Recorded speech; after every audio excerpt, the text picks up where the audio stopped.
Yaps. It's in the name.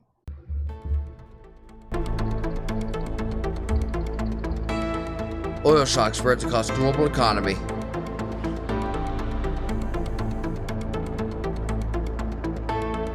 That's not good.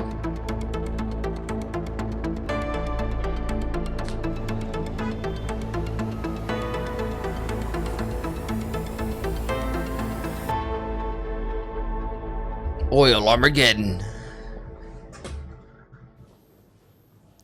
This war has hit global energy markets. It has led to a serious supply crisis. Yesterday, oil crossed $100 a barrel. Today, the price the video on oil? back, but the supplies remain severely disrupted. Like we told you yesterday, this is the largest oil supply disruption in recorded history, the biggest disruption ever. The previous record was set in the year 1956. That was during the Suez Crisis, when Britain, France, and Israel invaded Egypt's Sinai Peninsula.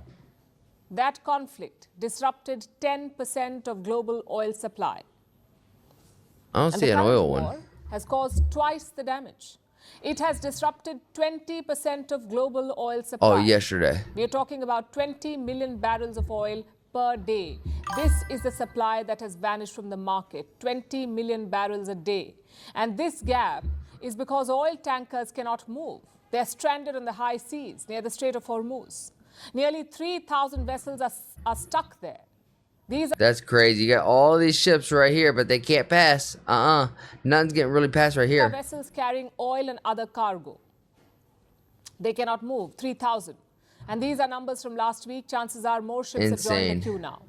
You see, 1/5 of the world's oil passes through this strait, and Iran has shut it. It won't allow anyone to cross. So supplies are held up. This has forced oil producers to cut output. 4 of the region's biggest producers, Saudi Arabia, Iraq, the United Arab Emirates, and Kuwait, have lowered their collective output. They have cut it by around 6.7 million barrels a day. That translates to a 6% cut in global supply. But why are these suppliers cutting output? Well, the reason is quite simple. When tankers cannot That's closer to 10 than it is to 0. So if you produce more oil, you have to keep storing it. But storage space is limited. So it makes sense to slow down production. And this has created a strange situation. The oil is very much available. The problem is not the supply. The problem is the movement of those shipments. The logistics, waterway has frozen the entire chain. And this is creating an economic crisis. Yesterday, the finance ministers of G7 nations met. G7 is a group of 7 countries, some of the biggest economies in the Western world. They met to discuss oil supplies. And they issued a statement afterwards. The statement said the G7 is ready, and I'm quoting, they're ready to take necessary measures to support supplies. Does that mean that they're military action? The expectation was that they would release supplies from their strategic reserves, that they would share from their stock to stabilize global markets. But they've not done that. They've decided to wait and watch. Meanwhile, pressure is building on Asian economies. Countries like South Korea have capped fuel prices. And this is big. This is the first time South Korea is capping prices in nearly 30 years. In Japan, oil prices have spiked by over 25%. Their Prime Minister is Sanae Takaichi. She's considering urgent measures to stabilize prices. In South Asia, Bangladesh is already rationing fuel. There are reports of panic buying. China and India have moved to help Bangladesh. They're sharing emergency supplies of diesel with Dhaka. Pakistan too is implementing emergency measures. Islamabad has slashed fuel allotment to government vehicles. School holidays have been extended, and government offices in Pakistan will remain open for only 4 days a week to save fuel. Sri Lanka too is under pressure. There are reports of long Can we do that? Can we do that over here? queues at fuel stations. I want shorter work weeks. Experts are calling on the government to introduce fuel rationing. But so far, Colombo has not restricted sales.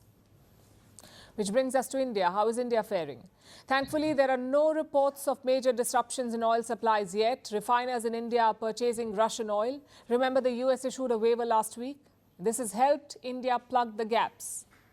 But a lot of these measures not just for India, but anywhere else, a lot of these measures are not sustainable. Governments can hold fuel prices down for a while. Countries can ration supplies for a few more weeks. But the longer this war drags on, the harder it will be to manage the crisis. The world doesn't fit in boxes, so why? And we're only on day 13 as of recording this. I've been following this woman since the Russia-Ukrainian conflict started. I'm telling you, she's good at war and intense conflict analysis. She never misses a beat. Well, I can assure you, Palki is not the one doing this. She's just the head. She's just the speaker. She has a whole team behind her that is making it happen. They should also discuss not wasting what the universe took thousands of years to produce. Sure. Why has Iran shut down the vessel? The most important question is the reason because Bibi is a warmonger and did not care about the world order. The Philippines is also implementing a four-day work week to limit the use of fuel.